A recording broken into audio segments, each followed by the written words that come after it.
He kicked her to the curb with just the clothes she was wearing, certain she was the dead weight holding him back.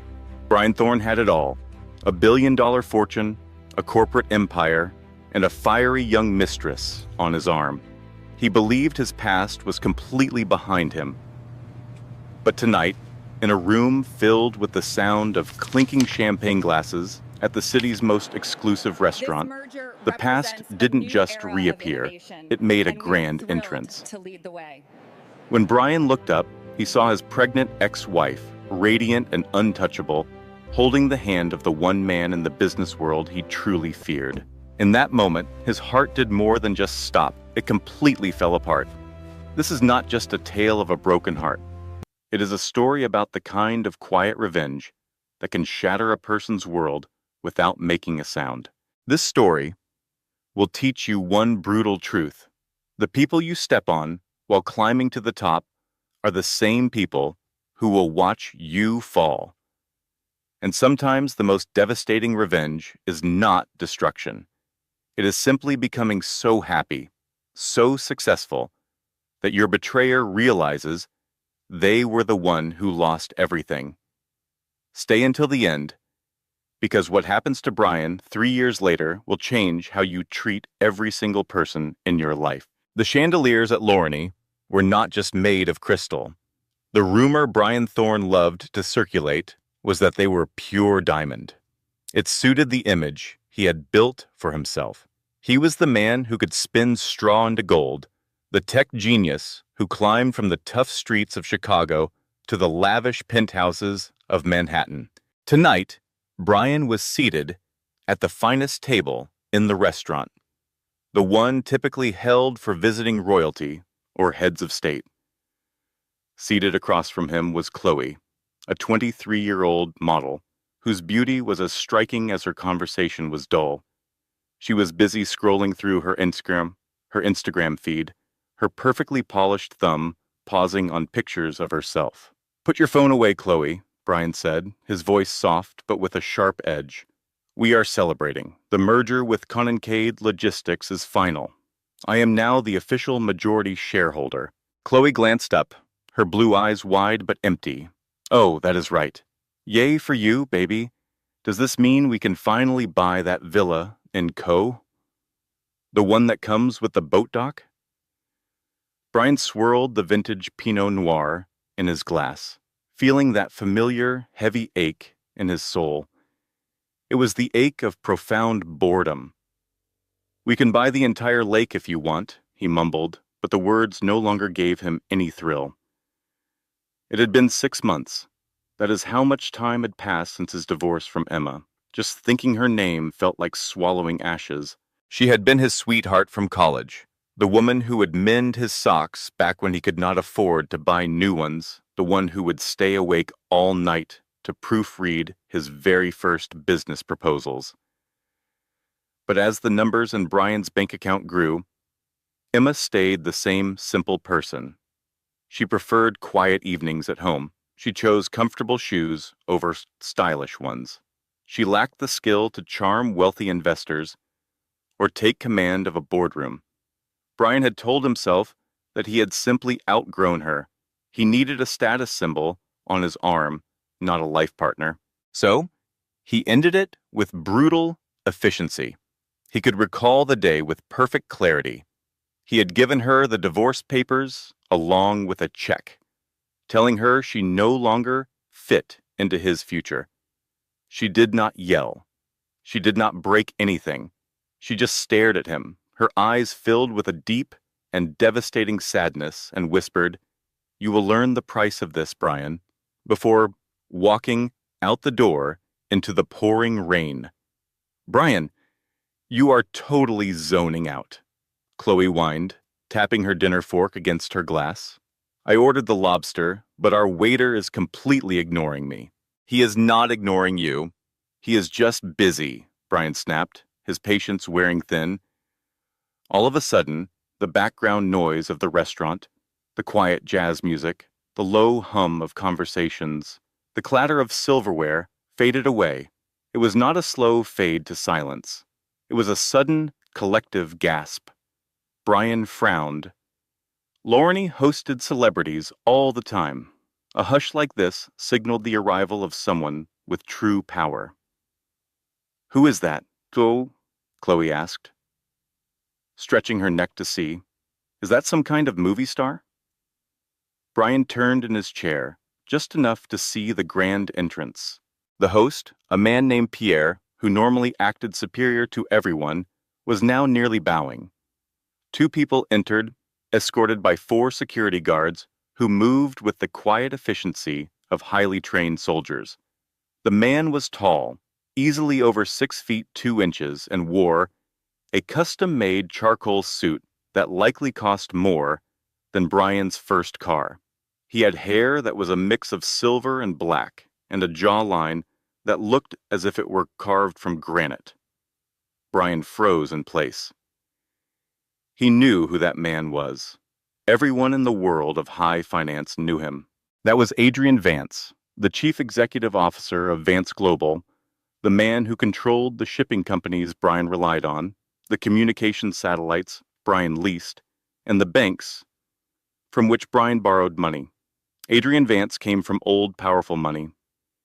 He was a predator so formidable that even other predators stayed out of his way. But it was not Adrian who caused the blood to rush from Brian's face. It was the woman who was holding his arm. She was dressed in a long, flowing gown of emerald green silk that hugged her figure before pooling at her feet.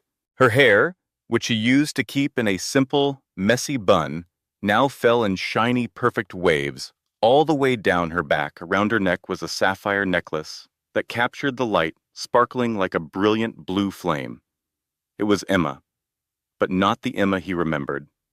The quiet, timid woman was gone. This woman carried herself with her head held high, her eyes scanning the room with a calm and almost frightening confidence. And then Brian noticed it. The silk dress had been expertly tailored to fit the very obvious, round curve of her belly. She was very pregnant. Brian's hand tightened around his wine glass with such force that the stem snapped. Red wine spilled across the spotless white tablecloth, looking disturbingly like a pool of blood. "Oh my God, Brian! Look at the mess you made!" Chloe cried out, leaping back to keep the wine from splashing on her. Brian did not hear her. He could only hear a loud roaring sound in his ears. Pregnant? She appeared to be at least 7 months along. He quickly did the calculation. 6 months had passed since the divorce. She was 7 months pregnant. The room started to feel like it was spinning. Was the baby his, or had she really moved on that fast? As the host escorted Adrian and Emma across the restaurant, their path took them right past Brian's table. Brian felt completely frozen, unable to even look away. He expected Emma to look down, to try to hide, to make herself smaller. Instead, as they got closer, Emma's eyes met his directly. There was no trace of fear in her gaze. There was no love there, either. There was just a cold, smooth indifference, the same way you might look at a total stranger on a train. Adrian Vance gently placed a protective hand on the small of Emma's back and leaned down to whisper something close to her ear. Emma laughed, a bright musical sound that Brian had not heard from her in years. They swept past his table, leaving behind a faint scent of jasmine and expensive cologne.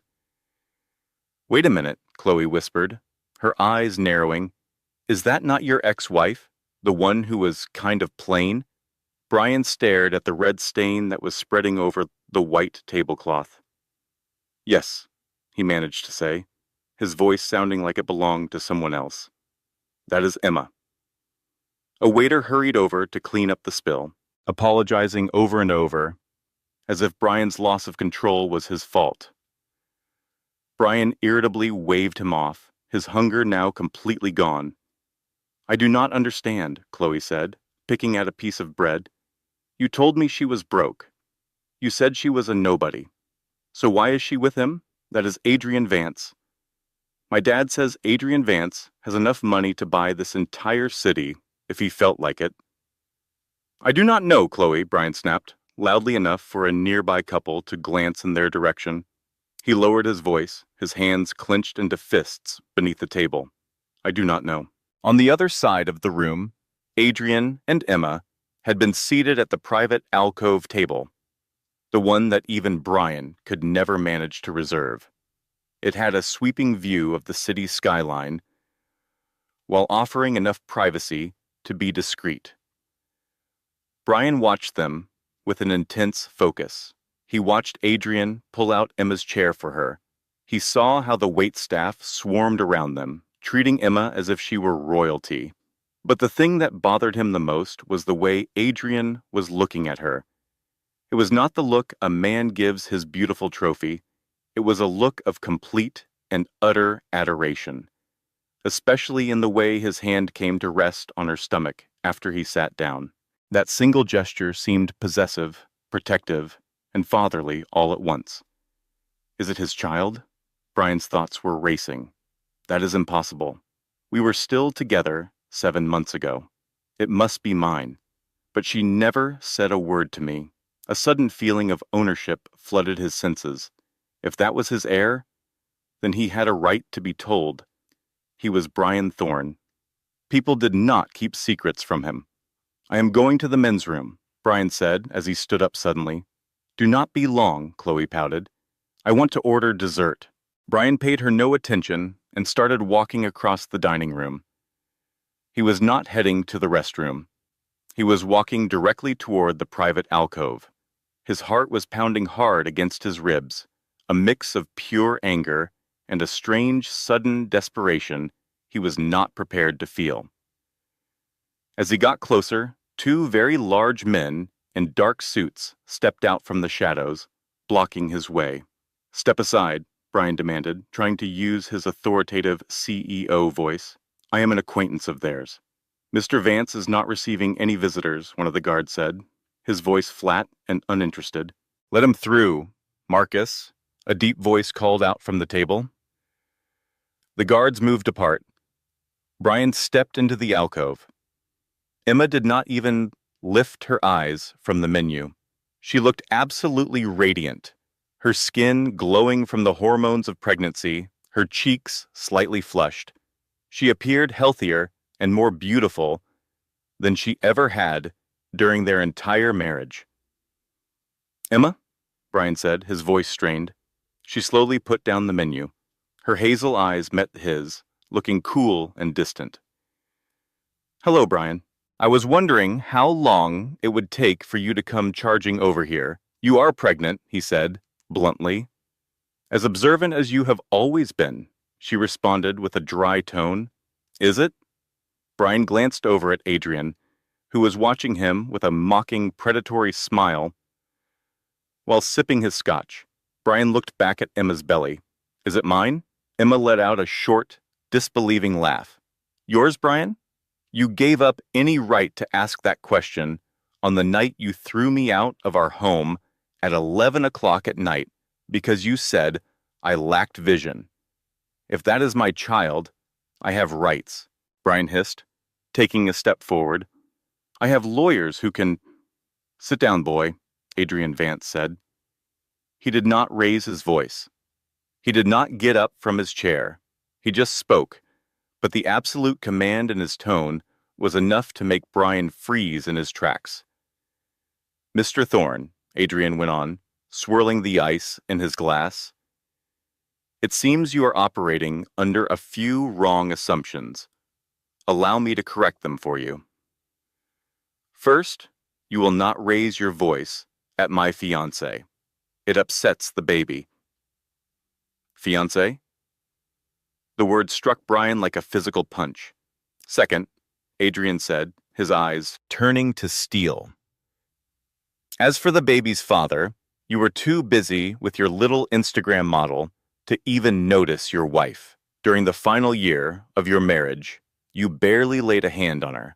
We both know how things went down, Brian, so don't play the part of the devoted husband now. Brian's face turned a deep shade of crimson.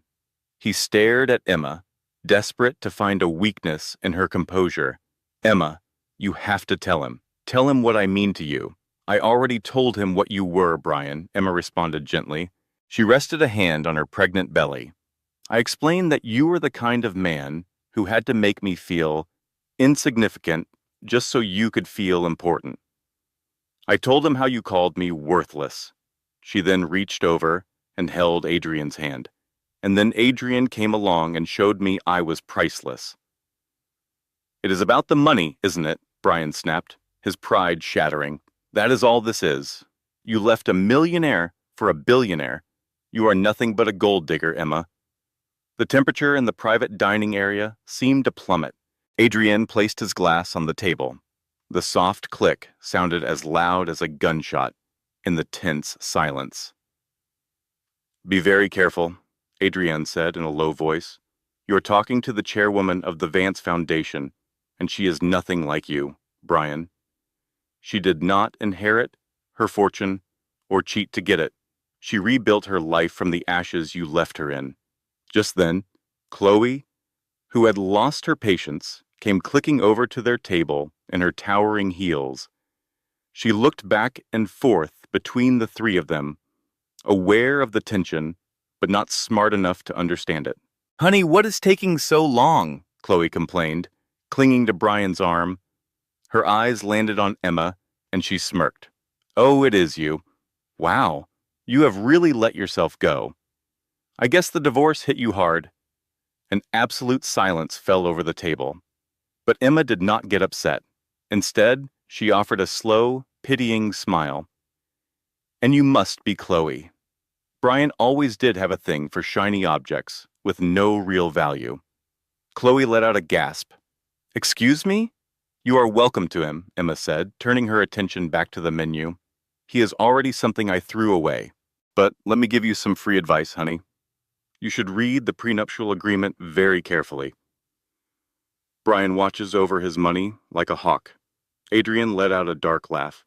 Marcus, get them out of my sight. They are spoiling my dinner. The security guard moved forward, his large frame blocking their path. This is not finished, Emma, Brian growled as the guards led him away. You cannot keep my child from me. I will see you in court, and I will ruin you. Adrian Vance rose to his feet. He was much taller than Brian. He leaned in, his voice a threatening rumble next to Brian's ear. If you dare to sue her, or bother her in any way, or even so much as look at her again, I will do more than sue you, Brian. I will purchase your entire company, sell it off piece by piece, and leave you with nothing but the cheap suit you are wearing. Do not ever challenge me. Brian backed away. He had no other option. He returned to his own table, while Chloe whined in his ear about how disrespectful they had been. But Brian was not listening.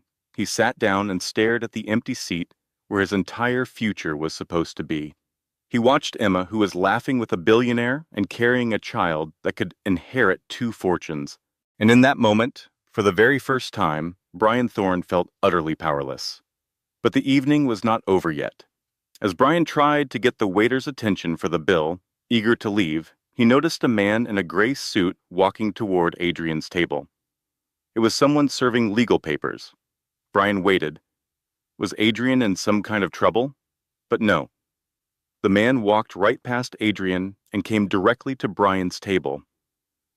Are you Brian Thorne? The man inquired. Yes, you have been served, the man stated, placing a heavy envelope on the table right beside a wine stain. Brian ripped it open with trembling hands. The lawsuit was not from Adrian, it was from Emma. The plaintiff was listed as Emma Vance Cross. The subject was the theft of intellectual property related to the Thorne algorithmic model. All the blood drained from Brian's face. The algorithm, the very code that had earned him his first $1 billion. The code he had always said he wrote, but was actually written by Emma in their college dorm room 10 years earlier. She had not just come back for revenge. She had come back to take it all. The morning light streamed through the floor-to-ceiling windows of Brian Thorne's office, but offered no comfort. The room was ice cold, the air conditioning cranked up to a chill that mirrored the feeling around the large mahogany table. Brian sat there, with his head in his hands. Across from him sat Marcus Sterling, his top lawyer, a man who typically charged $500 an hour to act unimpressed, but now looked genuinely panicked. "Tell me you are kidding, Sterling," Brian said, pushing the legal documents across the polished surface. "She was studying literature. She used to check my emails for typos. She did not write that code." Sterling took off his glasses, his forehead shiny with sweat. "Brian, our forensic tech team analyzed the source code for the Thorne algorithmic model, the one your entire business is built on. They discovered something hidden deep inside the kernel, some concealed metadata." "And?" Brian demanded impatiently. Sterling pressed a button on his laptop, and an image appeared on the wall screen. It showed a long, complicated piece of code, but tucked inside were notes, left by the programmer for Brian. "So you can finally get some sleep tonight. Love, E." Brian just stared at the screen. The memory came rushing back and felt like a punch to the gut. It was from 7 years ago. He was about to fail his final exams because his program kept crashing. He had fallen asleep from pure exhaustion on their cheap sofa. When he finally woke up, the code was working perfectly. Emma was sitting nearby with a cup of coffee and a tired smile. She just said she had messed with it a little. He thought she had just corrected a spelling error. He never imagined that she had completely rebuilt the entire thing from the ground up. "It is even worse than that," Sterling said, his voice low. "The legal papers state that she registered the copyright for this exact code under the name Ghostwriter 3 days before your company launched. She is the legal owner of the intellectual property, Brian, and she is requesting an immediate court order to shut down your servers while you negotiate a deal." "Shut us down," Brian shouted, standing up so fast his chair fell over. "If our servers are offline for even an hour, our stock will fall by 10%. If they are shut down for good, Thorntech will be completely broke in less than a week.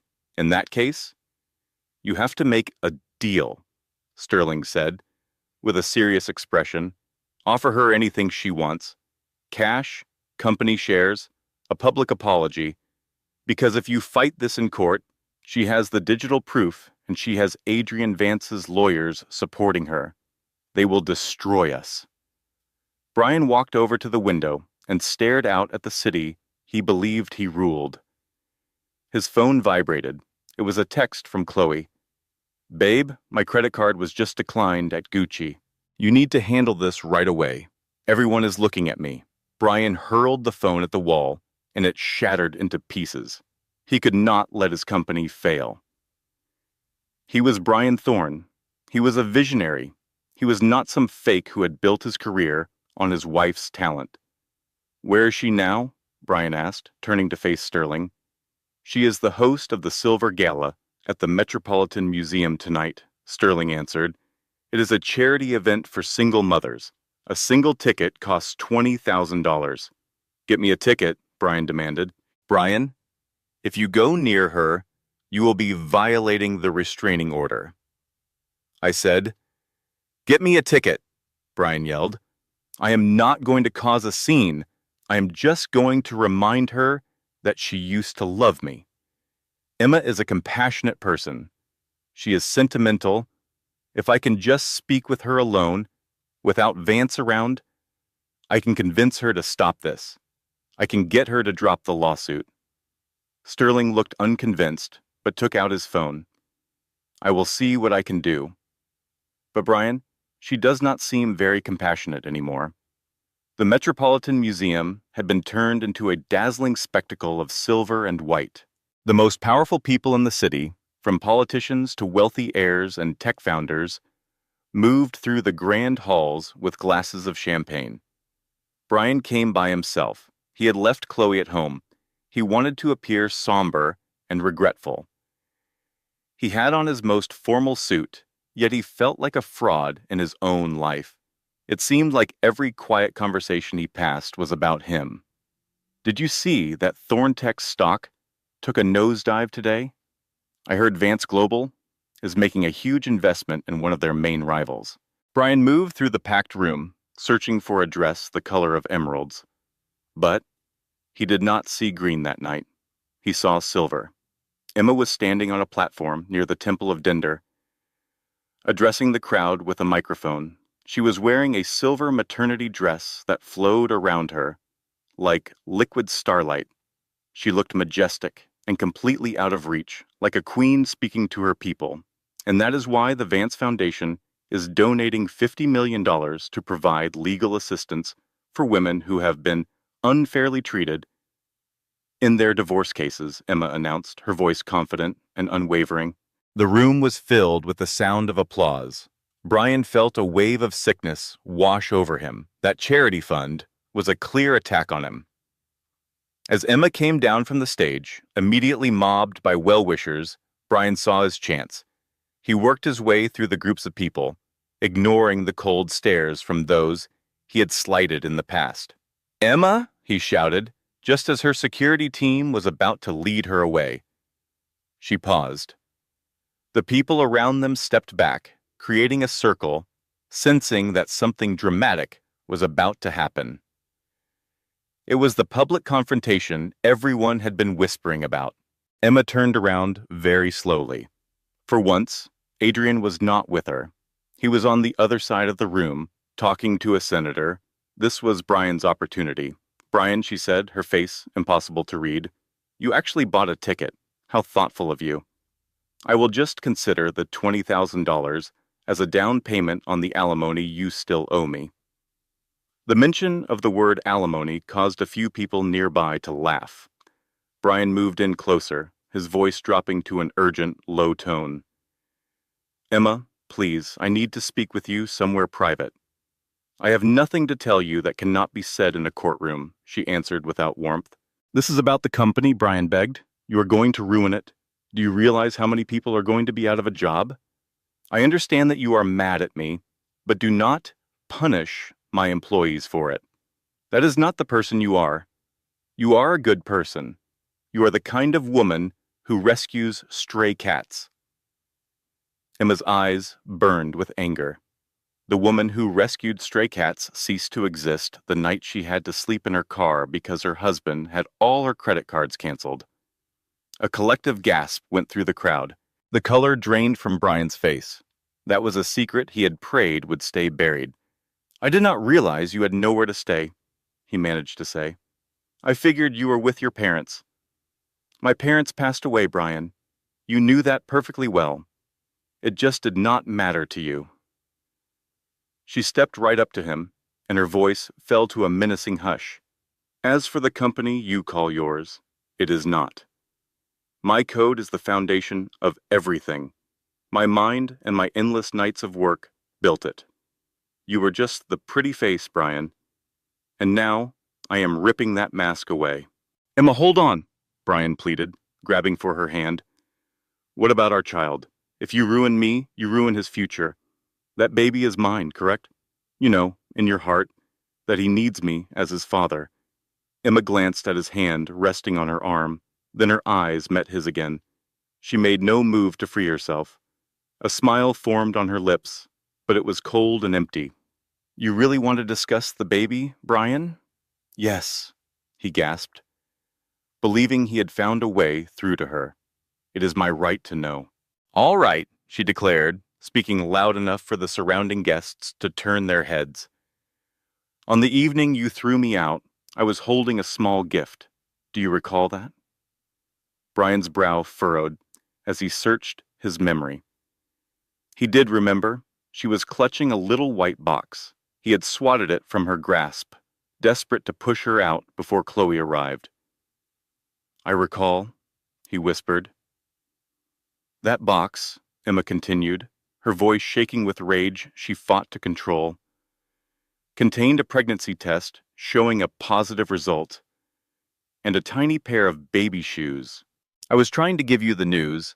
I wanted to tell you that we were starting a family, but you just stared at me and ordered me to take my garbage and leave." The world seemed to tilt as all the color vanished from Brian's face. "So do not stand there acting like you care about being a father," Emma seethed. "You turned your back on your own child before you even knew he existed. But he has a father now, a true man, who comforted me when I was in tears, who was there for every doctor's appointment, and who constructed the baby's room himself." "That is different," Brian protested, but his voice had no strength. "Biology is important. Biology only makes you the source, Brian. It is love that makes a man a father." All at once, a firm hand came down on Brian's shoulder. It was Adrian Vance, who had moved across the floor with surprising speed. "Is everything all right over here?" Adrian inquired, his tone quiet but carrying a frightening depth. "We are just having a conversation," Brian answered, attempting to dislodge the hand. It would not budge. Adrian's hold was like a steel clamp. "It appeared to me that you were causing my wife distress," Adrian stated.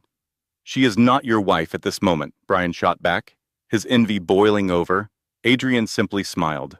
He reached into his jacket, produced a folded document, and neatly placed it into Brian's chest pocket. "Review this when you step outside. It is a copy of the adoption agreement. I legally adopted the child 2 weeks ago, while still in the womb, with Emma's full consent. The court approved it, citing proven abandonment by the biological source." Brian could only stare, completely stunned. "You are not allowed to do that. I am Adrian Vance," he said plainly. "There is nothing I cannot do. Now, get out of my sight before I have security throw you down the front steps." Overcome with shame and utterly defeated, Brian fled as he felt the stares of New York's most powerful people on his back. He stumbled into the crisp evening air near Central Park. He pulled the document Adrian gave him from his pocket. It was more than just an adoption agreement. A DNA analysis was attached to the other side. Subject: Brian Thorne. Finding: 0% chance of paternity. Brian stood, perfectly still. He reread the words. 0%. His eyes darted across the page, and that was when he noticed the doctor's note at the very bottom. "The subject suffers from a congenital issue that makes him incapable of fathering children. This condition has likely been present since his teenage years." The paper slipped from Brian's fingers and fell to the pavement. He was not the father. He never could have been the father. It was impossible for him to be a father. But if he was unable to have children and Emma was expecting, then who was the real father? Suddenly the truth struck him. The dates. The work trip Emma took by herself 1 year ago to the West Coast, the location of Vance Global headquarters. She had not just met Adrian 6 months ago. She had a history with him. The New York rain does not cleanse anything. It only makes the filth more slippery. Brian found himself on the pavement in front of an exclusive fertility clinic on the Upper East Side. The massive oak door swung shut behind him with a thud that resonated deep inside him. He had stormed into the clinic demanding an explanation. He threatened a lawsuit for medical negligence and shouted that Adrian's DNA report was a fake. The doctor, an older gentleman who had no time for the dramatic outbursts of the wealthy, was not impressed. He had merely retrieved Brian's medical records from 20 years prior. It was a file from a time when Brian, as a teenager, was in the hospitals with serious complications from his medical condition. "I informed your parents at the time, Mr. Thorne," the doctor stated, pushing his glasses up his nose. "The internal damage was complete. You have always been incapable of having children. We operated under the assumption that you were aware." Brian wandered aimlessly in the downpour, his costly Italian shoes stepping into deep puddles. He had not been aware, or perhaps, on some level, he had chosen to look away from the truth. For 5 long years, he had made Emma carry the blame. Each month, that she was not pregnant, he would let out a heavy sigh. He would give her a look of disappointment and drop a hint about her biological clock. He convinced her that she was the one with the problem. He pushed her to see medical experts, made her take hormones that left her ill, and made her feel ashamed when no pregnancy occurred. All that time, he was the one who was broken. His hands trembled as he waved down a taxi. He had to get home. He had to tell Chloe. Chloe! The thought jolted him. Chloe was with him for one reason. He had offered her everything. He had promised her an empire to inherit. If she discovered he was sterile and that his business was about to fail, she would vanish before the sun came up. He walked into his penthouse, completely drenched from the rain. The apartment was in chaos. Designer shopping bags were scattered all over the floor, from brands like Chanel, Hermes, and Prada. Chloe was lounging on the couch, encircled by empty boxes, yelling into her phone. I do not care that the credit card was rejected. Try it one more time. Are you aware of who I am dating? She glanced up when Brian came in, water pooling around him on the marble. There you are, Brian. You need to fix my credit card. This is so humiliating. Brian stared at her, truly seeing her for the first time. She was undeniably beautiful, but it was a shallow, artificial kind of beauty. Her eyes held no affection, only greed. Chloe, he said calmly, it is time for you to pack your things. She let out a sharp, piercing laugh. I am sorry, did you say we were flying to Paris? No, Brian answered, then walked forward and sent a Chanel box flying with a kick. You are getting out of here. Leave now. Chloe rose to her feet, her expression contorting into an ugly scowl. You cannot be serious. Do you believe you can just throw me away the same way you did your ex-wife? My ex-wife, Brian choked out, the words painful to say, was worth 10 times what you are. She helped create me. You only take from me. Leave, Chloe. I am finished paying for your lifestyle. Fine, she screamed, sweeping a pile of jewelry off a nearby table. You're no fun anyway. And just so you know, Brian, everybody makes fun of you. You act like you are royalty, but you are nothing more than a bank account on legs. And I have heard about the legal trouble. You're about to be a poor man, Brian, and poverty is not a good look for you. She left, slamming the door with enough force to make the walls vibrate. Brian was by himself. He poured a strong drink and stared out at the twinkling city skyline. He had wrecked his marriage for a woman who felt nothing for him. He had pushed away the one person who ever had genuine faith in him. But then, the grief began to morph into something much worse. A cold, vicious rage started to build inside him. Emma knew. She had to have known. If she was pregnant and the baby was not his because he was sterile, it could only mean one thing: she had been unfaithful. The timeline kept bothering him. They were divorced for 6 months, but she was 7 months pregnant. She had been with another man while they were still married. Brian let out a dark, unhinged laugh. The perfect Saint Emma. The woman who acted so flawless. She was a cheater. He picked up his phone. He dialed a contact he had not called in years. A sleazy reporter for a gossip magazine named Barry, who was in his debt. But Barry? Brian began, his tone controlled and menacing.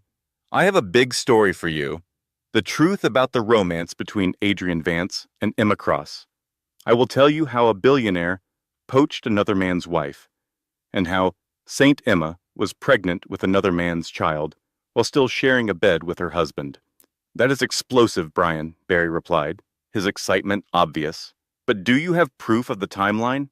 The baby is all the proof you need, Brian lied. Publish it. Destroy her public image. If she sues me for my company, I will make certain she is too humiliated to even step into the courtroom. Brian put the phone down. He felt a dark, satisfying sense of accomplishment. If he was going to lose everything, He would drag them all down with him. The headline the following day was savage. Billionaire baby scandal. Did Adrian Vance steal his pregnant lover from her devastated husband? The story portrayed Brian as the sympathetic figure. It described a dedicated husband who was betrayed by a disloyal wife, one who had seduced a wealthier man to elevate her social status. It hinted strongly that the baby was the result of a secret affair that took place under Brian's own roof. Brian remained in his office, observing the explosion on social media. Public sentiment was turning in his favor. People were labeling Emma a greedy opportunist. They were starting to doubt Adrian's character. This will lead to a settlement, Brian declared to Marcus Sterling, whose face was pale with worry. They will withdraw the lawsuit just to stop the negative publicity. Brian, Sterling said, his eyes fixed on his tablet. You have to look at this. Vance Global has just announced a press conference. They are broadcasting it live. Brian swiveled his chair to face the massive screen mounted on his office wall. Adrian Vance was standing there, behind a podium. He did not seem rattled. He did not seem angry at all. He looked like a man about to carry out a sentence. Emma was right beside him. She was not trying to hide. She stared directly at the camera with a look of pure determination. Earlier today, Adrian started, his deep voice filling the room. A very desperate man attempted to use the press to bully a pregnant woman. That man is Brian Thorne. He accused me of infidelity. He told everyone I destroyed a happy home. Adrian paused and stared straight into the camera. We expected this because liars always believe that everyone else lies too. Adrian moved aside, and Emma stepped up to the microphone. I never cheated on Brian Thorne, she said, her voice firm. For 7 years, I was a faithful wife. I supported him when we had absolutely nothing. I was the one writing the code that made him a billionaire while he was sleeping. She held up a piece of paper. This is a medical document. It is from the Mayo Clinic, dated 8 months ago, which was 1 month before Brian divorced me. It proves that I had a single round of IVF treatment using a donor. Brian froze. IVF? I did that? Emma went on, her voice trembling just a little. Because my husband was desperate for a child, but he refused to go see a doctor himself. I wanted it to be a surprise. I wanted to give him the family that he always claimed to want. I paid for the whole thing with my own savings. I went through all the injections completely alone. A deep silence filled the room in the video, and it filled Brian's office too. I found out the treatment had been successful on the very same day that Brian served me with divorce papers, Emma said, as a single tear finally rolled down her cheek. I tried to tell him. He refused to listen. He threw me out of our home. I was pregnant, I had nowhere to live, and I was all by myself. That is when Adrian Vance found me. He did not steal me from you, Brian. You threw me away. He simply picked up the treasure that you were too blind to see.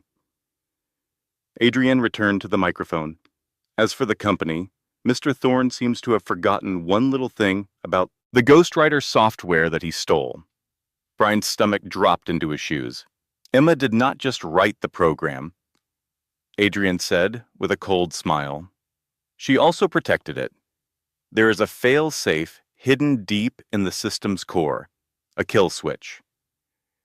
It was designed to activate if the unauthorized user, Brian, tried to alter the main files, which our records show his IT department did this very morning to try and hide the proof of his theft. Adrian glanced at his watch. The kill switch activates in 3, 2, 1. In Brian's office, the lights began to flicker. Then, the low hum of the servers throughout the building went silent. Brian's computer monitor went completely black. "Sir," his assistant screamed as she burst into the room. "The platform is gone. The app is gone. Everything is completely offline. The code, it is just gone. It is deleting itself from the servers." Brian furiously slammed his hands on his keyboard. There was nothing, just a black screen with blinking green letters in the corner. Error. User unauthorized. Goodbye, Brian. On the television screen, Adrian Vance leaned toward the microphone. Thorntech is now nothing more than an empty shell with zero assets. Its stock is in a complete freefall. I have also already been in touch with the SEC to provide them with evidence of Brian Thorne's embezzlement of company money to pay for his mistress's expensive lifestyle. Adrian's eyes were as cold as ice. Checkmate, Brian. The broadcast ended. Brian just sat in the total silence of his dead office. His phone started to ring. It was the board of directors, then the SEC, and then the bank. He did not pick up. He walked over to the floor-to-ceiling window and gazed down at the streets of Manhattan. He had always wanted to be a king. He had always wanted to be feared. He had finally gotten his wish. He was now feared, but as a cautionary tale. He saw a black SUV pull up to the curb far down below. He watched a small figure in a green coat get into the car, helped by a tall man. Even from that far away, he could see the tenderness in the man's gesture. Emma, she had won. She had not just beaten him, she had completely erased him. Brian collapsed to the floor. The silence of the vacant office pressed down on him like a physical force. He reached into his pocket and took out the old, crumpled photo that he had carried in his wallet for years. It was a picture of him and Emma in their college dorm, eating pizza on the floor, laughing. They had been broke, but he had looked happy.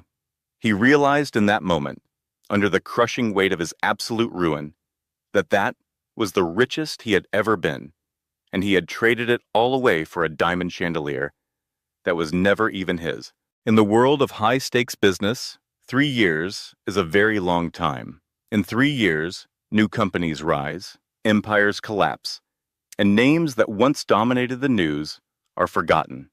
But for Brian Thorne, 3 years felt like 300. The collapse had not been fast. It had not been the quick, clean end he might have hoped for when his office went dark. It was a slow, agonizing dismantle of his life. The SEC investigation lasted for 18 months, a public humiliation that stripped him of every last shred of dignity he had. They took the penthouse apartment first, then came the cars, and then the art collection. He remembered the day the federal marshals arrived to confiscate his collection of watches. He just stood and watched as a man in a cheap windbreaker handled his Patek Philippe, the one he bought when he made his first $10 million, and tossed it into an evidence bag, like it was a toy from a vending machine. That was the exact moment Chloe left him. She did not even pack a single bag. She simply ordered an Uber, looked at him with eyes that held no love, and said, "You are bad for my brand, Brian."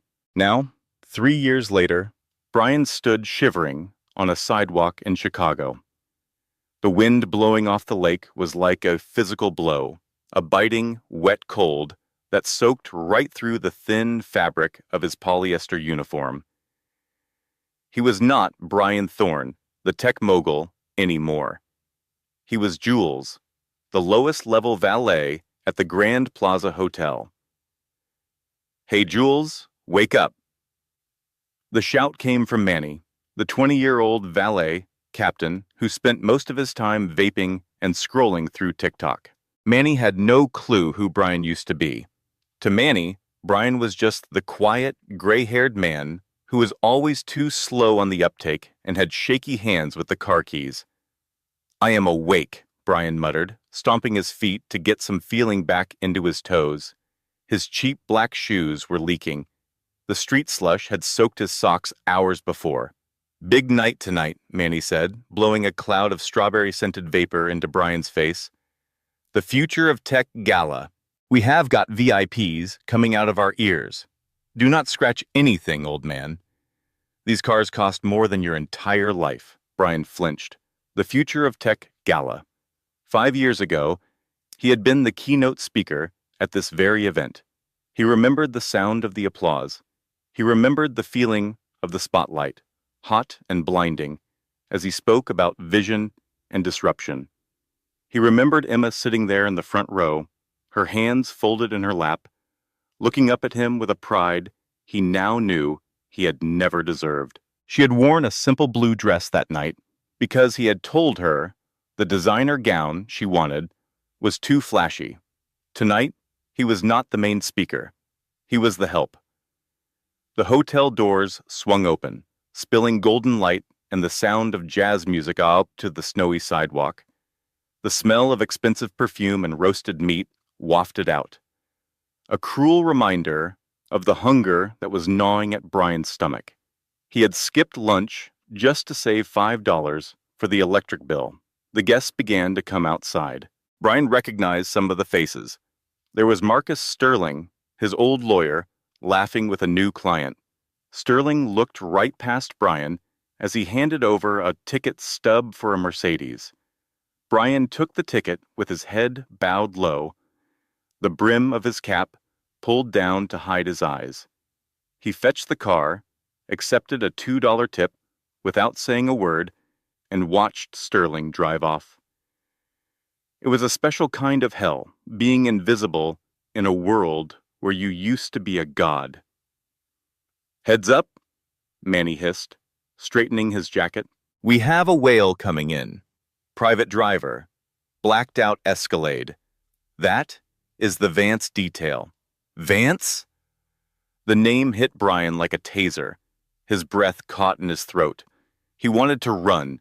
He wanted to fake a heart attack, hide in the break room, or just disappear into the concrete. Anything but being here right now. But he could not move. His feet were frozen to the pavement, held there by a mix of terror and a sick, twisted curiosity. The massive black SUV pulled up to the curb. It was flanked by 2 security vehicles. It did not look like a car. It looked like a fortress on wheels. The engine hummed with a low, powerful vibration that made Brian's teeth rattle. "Jules, get the door," Manny barked, busy flirting with a socialite in a fur coat. Brian stepped forward. His hands were trembling so badly he had to clasp them behind his back for a moment, just to steady them. He approached the rear passenger door. He saw his own reflection in the tinted glass, a gaunt, hollow-cheeked man. He had gray stubble and eyes that looked haunted. He looked 20 years older than his actual 35. He reached out and pulled the heavy handle. The door swung open, and warmth spilled out. It smelled of leather, cedar wood, and jasmine. The first thing he saw was a shoe, a polished, handmade Italian Oxford. Adrian Vance stepped out. Time had been very kind to Adrian. If anything, the years had only added to his powerful presence. He was broader now, his salt and pepper hair cut in a sharp military style. He moved with the easy grace of a man who owned the very ground he walked on. He did not look at the valet. He turned back to the car, extending a hand. "Careful, love. It is icy." A hand took his. It was a hand Brian knew better than his own. He knew the shape of the fingers, the curve of the wrist. He knew how that hand felt when it smoothed his hair back when he was sick. He knew how it felt when it scrubbed dishes in their first tiny apartment. Emma stepped out. Brian felt the air get knocked out of his lungs. She was magnificent. The mouse was gone. The woman standing before him was a queen. She wore a floor-length gown, a deep crimson velvet that hugged her figure, topped with a white coat that looked like soft snow. Her hair was styled in loose, glamorous waves, and diamonds sparkled at her throat. Not the gaudy, flashy kind Chloe used to demand, but elegant, timeless stones.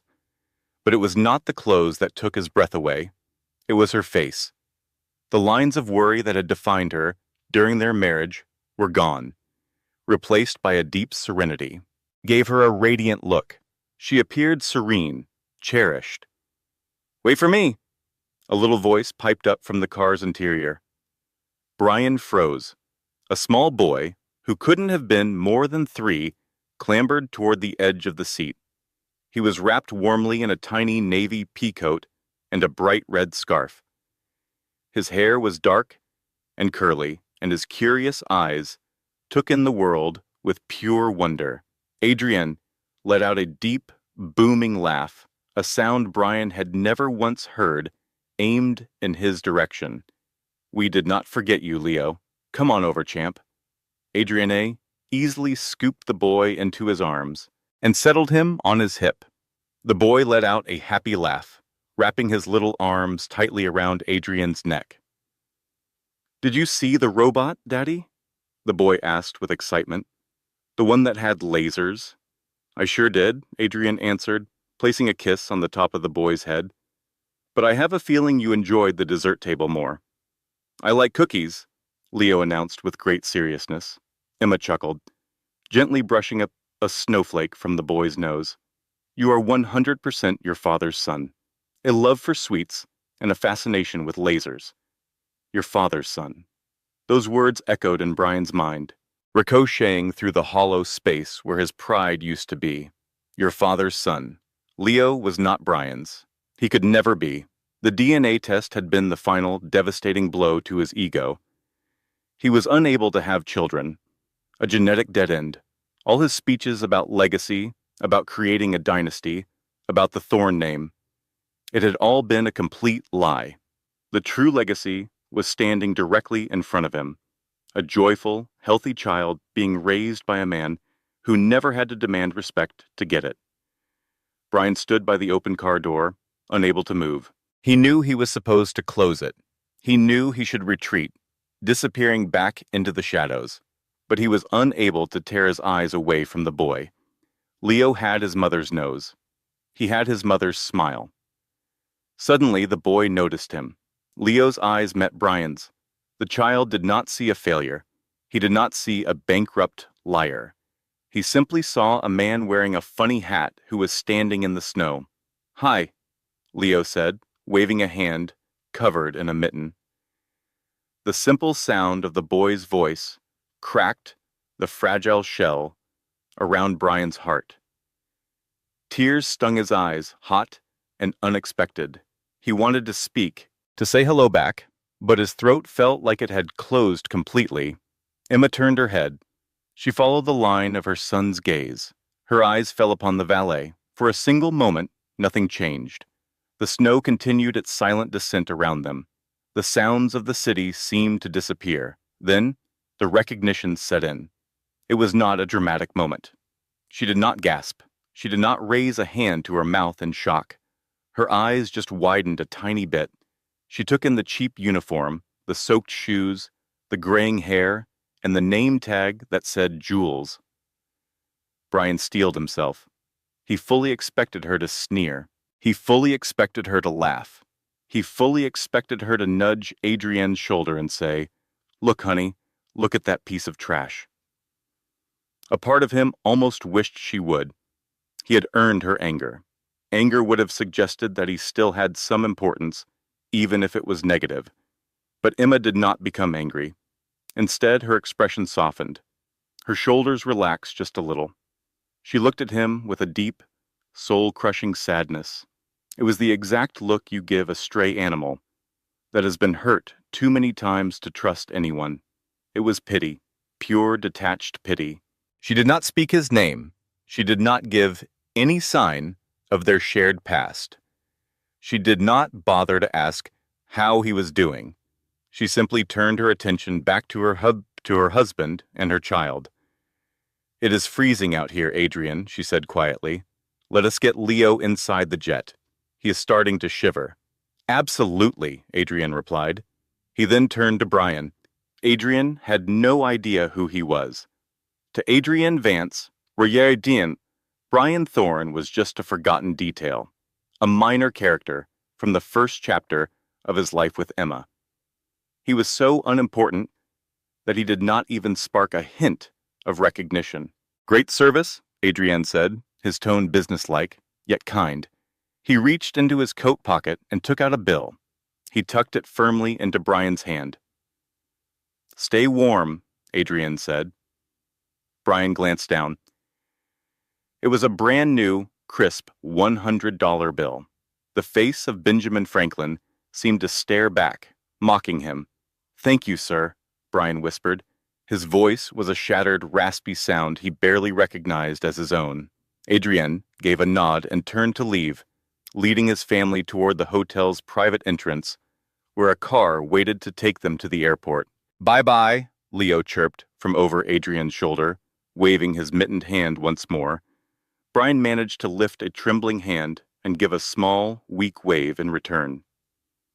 "Bye," he mouthed silently. He watched them go. He saw Adrienne lean over and say something softly to Emma. He then saw Emma rest her head on Adrienne's shoulder. They moved together like a single entity, a solid, perfect sphere of love and warmth. They were a family, and Brian was simply the person who held the door open for them. When the heavy glass doors of the hotel swung shut behind them, sealing them away from his sight, the quiet of the street came rushing back. The wind howled as it whipped around the building's corner. Brian stared at the $100 bill in his hand. In his former life, he might have used this to light a cigar. He would have given a waitress a tip this large just for pouring him a glass of water. He would have scoffed at how little it was. Now, this single piece of paper represented the choice between having a meal and going hungry. It was the choice between having heat and freezing in the cold. He clutched the bill so tightly that his knuckles went white. A sob started to build deep in his chest, a sharp, painful thing that he could not hold back. He slumped back against the hotel's cold stone wall, sliding down until he was crouched on the wet sidewalk. He had wasted his life, building a fortress of dollar bills, to keep everyone at a distance, believing that was a sign of strength. He had viewed people as assets and liabilities, as entries on a spreadsheet. He had cast aside the only woman who had ever loved him for who he was. And he did it all because he craved an image that would look good on a magazine cover. He had wanted to be a king, but now he understood the reality. Kings are only men wearing costumes. True power is not found in a crown. It is found in the hand that you hold when the cold snow begins to fall. Emma had found a hand to hold. Brian had nothing but his own two hands, buried deep in his pockets. "Hey, Jules!" Manny yelled from the valet booth, totally unaware of the broken man on the pavement. "Quit pocketing your tips. We have a Corolla coming in. Get a move on." Brian scrubbed at his face with the coarse sleeve of his coat. He drew in a long, shaky breath. The frigid air seared his lungs, bringing him back to the present moment. "Coming," he managed to croak. He pushed himself to his feet. He straightened his cheap, oversized jacket. He placed the $100 bill, a handout from his ex-wife's new husband, into his pocket, right next to his bus pass. He walked over to the dented Corolla that was pulling up to the curb. He opened the door, forced a smile to his lips, and lowered his head. "Welcome to the Grand Plaza," Brian whispered. "How may I assist you?" And that, everyone, is the chilly, silent downfall of Brian Thorne. There were no dramatic explosions, no confrontations in a jail cell, just the slow, freezing discovery that he was the man who had designed his own prison. He wasted a lifetime pursuing things of high value, but never grasped what had true worth. He tossed away a diamond because he was chasing glitter, and by the time he saw his mistake, that diamond was already set in someone else's crown. It is a harsh lesson in karma. Sometimes the real punishment is not about what is done to you, but about what you miss out on. Brian did not get the family, the love, or the lasting legacy. He just got a tip. I really want to know what you think in the comments. That look Emma gave him, that expression of pity, do you believe that was more painful than if she had screamed at him? Is being ignored the most effective form of revenge? And if you had been in Emma's shoes, would you have said anything at all? Or did she make the right choice by just walking away? Let us get a good discussion started below. If this story sent a shiver down your spine, please go ahead and hit that like button. It really helps the YouTube algorithm show these stories to a wider audience. Make sure to subscribe and click the notification bell so you will not miss another drama. Thank you for watching. And always remember to be kind to the people you pass on your way up the ladder, because you might need to look them in the face on your way back down. This content was carefully researched, crafted, and manually edited by our team to deliver meaningful lessons and lasting value to our viewers.